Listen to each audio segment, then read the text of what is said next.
Before we start this week's video, I just wanted to remind you about the minimalList map shop. We don't just sell my maps though, there's all sorts of gifts in there, as well as these Narrowboat Christmas cards. Link in the description below.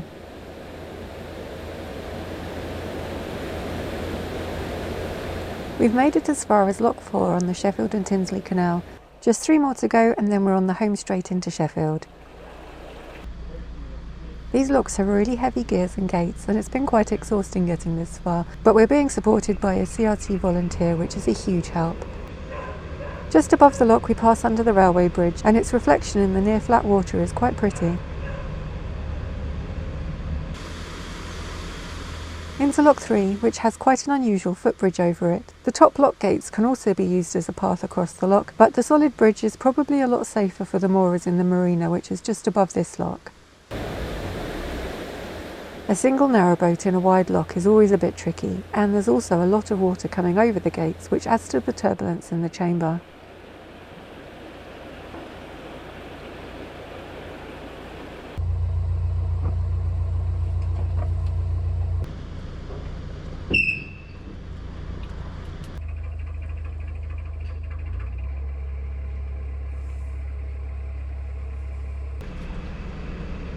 The Tinsley Marina actually uses the pound between the locks for its mooring, and it has a few more moorings in the pound above.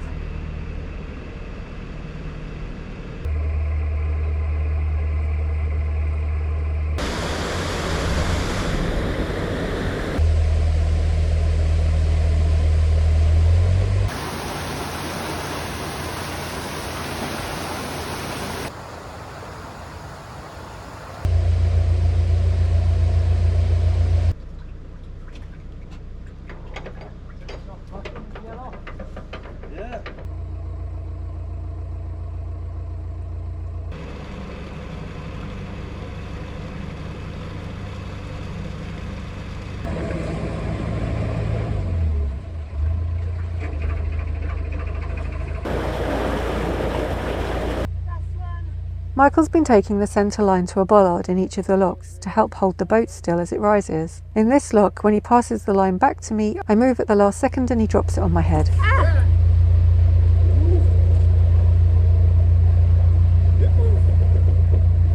By the time the boat is ready to leave the lock, I've forgiven him, and we've got 2.5 miles to travel to get to the end of the navigation.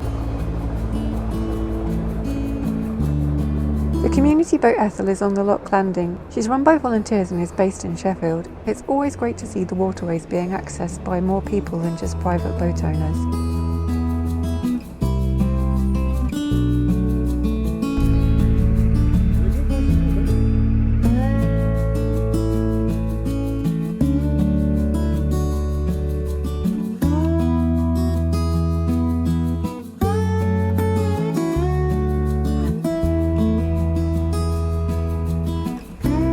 How did you find the Tinsley flight?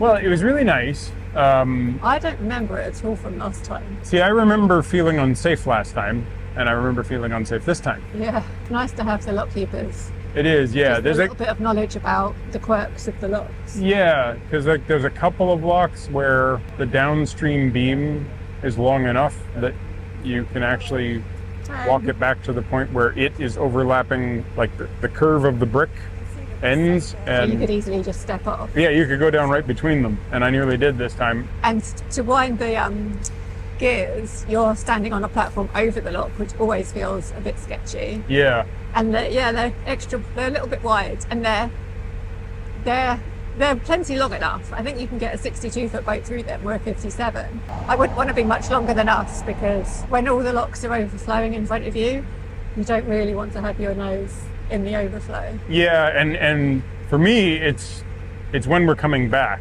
because there's those places where, because the bridge is over the lock instead of over the drop, yeah, the bridge will come in contact with the nose of the boat. Well, yeah.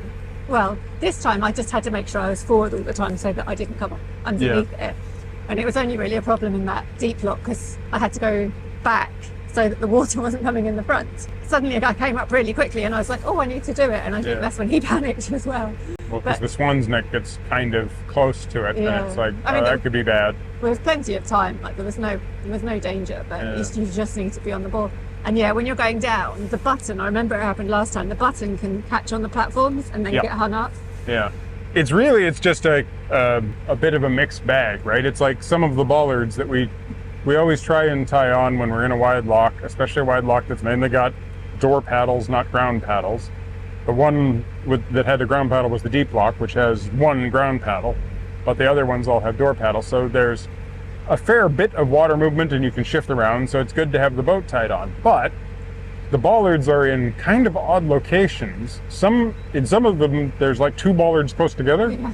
and then in others, there's quite a large distance between them. And they've got the really square tops. Yeah, but not all of them. The ones that have the curved top, the rope will slide up as you rise, and as the rope goes taut, it'll slide around that curve. Yeah. But when you get the ones that is a harsh T, it binds really easily. Quite easily, yeah. It's just, they're not dangerous. You just have to, like, it's a kind of flight where you have to be like super on the ball. Yeah, and like I found, as soon as we got to the ones with the T, I was like, oh, right, I remember from last time, I want to stand here and manage the rope Yeah. and not send it back to you, because if I send it back to you, then it's fine while you're below, but as soon as you go above, all of a sudden we're gonna Yeah. do the binding. And I'm glad we had really nice weather this time because everything just feels even more sketchy in the rain. Oh yeah. So, Yeah. yeah, but I mean, I wasn't expecting lock keepers. I knew we were getting unlocked, but the guy that helped us up most of the way was a volunteer, so. Yeah, Chris, he was nice. He was really nice guy. I think my accent's quite hard to understand. Because the fellow we talked to on the phone, Dave, came up and said, hello. Your accent is hard for me to understand, which means my accent is hard for you to understand. But both of us think we don't have an accent, right? That's a nice bridge. Yeah, that is actually, it's a shame with the graffiti. Yep. I don't normally mind graffiti, but that bridge seems to not deserve it. Yeah. Of course, we're Quite pleasing shape. going into the sun, so can't see anything. But yeah, so I think it's about 40 minutes, a couple of miles into the Canal Basin. It's quite an effort to get down here. Yeah. Yeah. Brown Bailey Bridge. Though I feel glad that we came in the time of year when, Now this wasn't where I was thinking. I remember this now. oh yeah, this was here, but we skipped it. Yeah. It's Seems like, do you want security, so you're more on the one with the gate, or do you want ease of access? seems a bit of a shame, like a wasted resource. What did you think of the sculpture? Oh, okay, now that was interesting because, It's smaller than I thought. yeah, I thought it was going to be like actual boat size. there's a couple of things that I realized are technical details. It really looks like a circle, but then it's not. It's an oval. Right. It's been painted and set in such a way that it makes your eye think there's a circle, but clever. it couldn't be a circle, I guess. I think there was a height restriction, like it had to be towed through here. Well, no, they brought it in 2 parts. Was it 2 parts? Yeah. Oh, okay. But what I read was that it was the largest, it was the tallest. Oh, the Husky got to meet the other ones. It was the tallest thing they brought along here. Oh, so they probably So it like had to just go under a bridge or they something. did it to the maximum they could do. Yeah. And when you look at it from further along, you really see how kind of distorted it is. But I think that's really great. Like the way that It's it, I clever. feel like somebody must be computer designed, or they must have Used a lot of done a maths. lot of drawings and stuff to get that one right. I thought it was interesting seeing it from the ends because I'd only ever seen pictures of it like from straight on. Yeah. Skywalker House. Interesting. The Sheffield Training Center. I think George Lucas might be a little pissed if he were to see that. Yeah, so to see it from the ends was interesting. When you mentioned the size, I was like, wow, yeah, okay, so they did sort of a forced perspective thing, because it is smaller than you'd think, but it's not small. It's quite, still big, it's yeah. it's a big piece of sculpture. Because I was thinking, what would it be like to live on board? Like, how would you How would you do that? make the stairs to the bedroom? Or There is a part of me that goes, yeah, but is it a sculpture? It's like a big piece of bent metal. And I have this bias towards, Michelangelo, like hammering something out of stone or Yes. metal being assembled in a, It's still a sculpture. It's just a different technique. yeah, it's just, like it looks like that technique is a massive hydraulic press. Like at first glance, I'm like, why would somebody do that to an airboat? You know what? I started Donutized the seeing thing. pictures of it a while ago, and I thought it was some like silly AI thing. I don't know what. It's they a were. really nice site. the way they've set it up so that there's just the two, it's sitting over there off to the side. There's two little benches to look at it. You're between some locks on a nice little flight. And it's far enough down that it's a worthwhile walk. Well, that's the thing. They've made it like a little destination to get the towpath used a bit more. And I think it's a great idea. As a piece of artwork, I'm like, yes, it's a piece of artwork. It's just my brain going, but is it a sculpture? Or is it like more of an installation piece, you know? Which, I mean, you know, yeah, it is sculpture, but it's like, I don't know, for some reason I don't think of things like pyramids as sculptures. I think of them as architecture. It's so precise that it's like, that was a very significant amount of probably computer-aided machinery. I mean, at the same time, what I like about it is it's a piece of artwork that I see it and I go, now I want to go look up how they made it. Like, I'd like to watch the YouTube video that shows how it was made and painted and all that. And most artwork doesn't do that for me. Most artwork is like, you know, oh yeah, okay, I get the point, but yet again, it's a balloon animal having sex with a balloon animal. What? Oh, well, I can't remember his name. The guy who makes all the balloon animals. Yeah. And now there's people who make... Rip-offs of them. Well, not rip-offs. They're critiques, right? They're like, they're sort of sarcastic takes on balloon animals doing offensive things. And, well, not even offensive, but just like taking the idea and running with it. I've never seen in a gallery a spoof version of the Mona Lisa. But you can have in a gallery a spoof version of balloon animals. I bet there is a spoof version of the Mona Lisa. Like, I'm sure I've seen it with a There's lots of spoof versions of the Mona Lisa, but how many of them hang in the Louvre? Oh, okay. Right? Like, how many of them can you buy in a fine art place? And I honestly, like, I like them more than the originals. So I'm not complaining. I'm just, it's one of the strange things about modern art, right?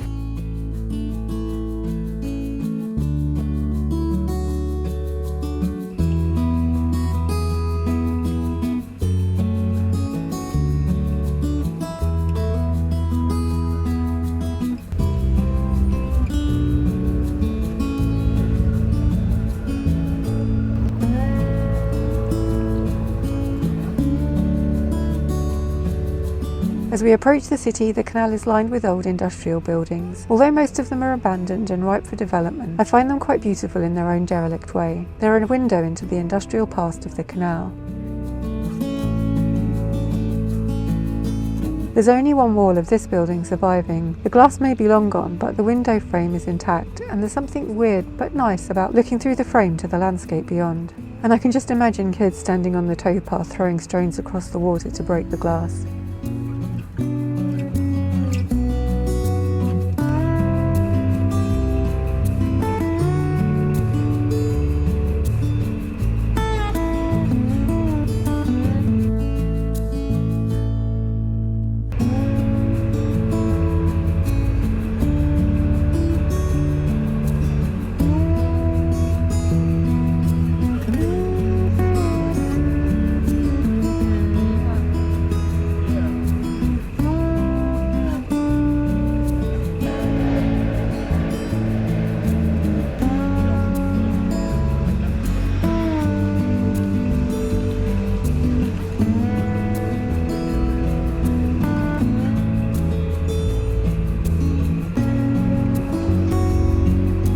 Michael notices that this chimney has a ladder running all the way up the outside and is absolutely horrified at the thought of someone having to climb up it.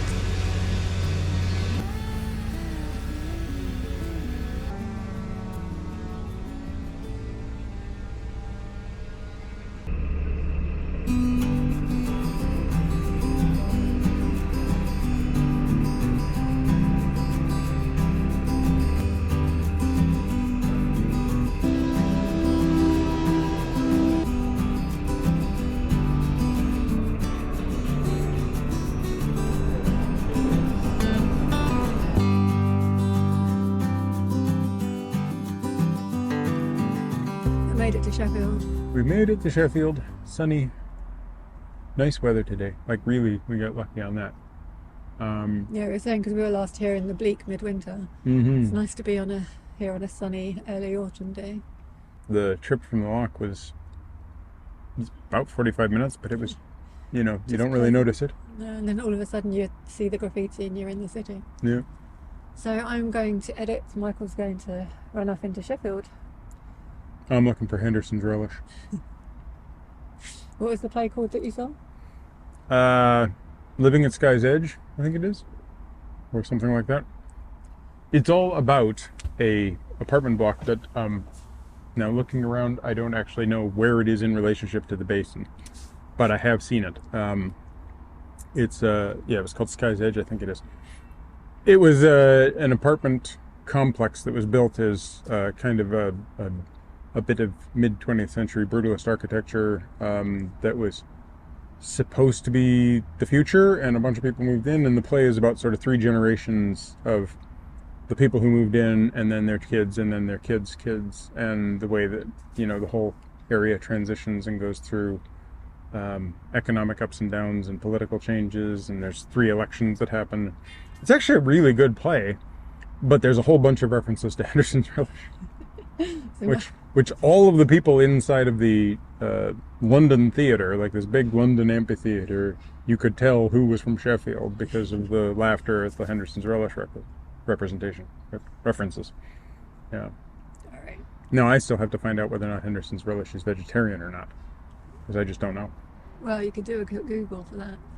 I could, but that's less Fun. Yeah, instead of finding the Henderson's Relish store. All right. You go off and do that then. Okay. Right. So thanks for watching. Give us a thumbs up, comment down below, subscribe if you haven't already. Subscribe to the Minimalist Maximal Velocity channel for all of our yammering at the... no, I don't have a Y. Talking at the tiller. I keep wanting to come up with other versions of that. I don't have a why. That's a really deep philosophical question. That's true. Yeah. Which is the sort of thing we do at Talking at the Tiller. So yeah, we have those and time-lapse videos and well, we've done food things. We've done, what else are we doing right now on there? There will be a boat tour at some point soon. Yeah, boat tour, that sort of thing. All right. Strange diatribes. Okay. You get that here too. That's true.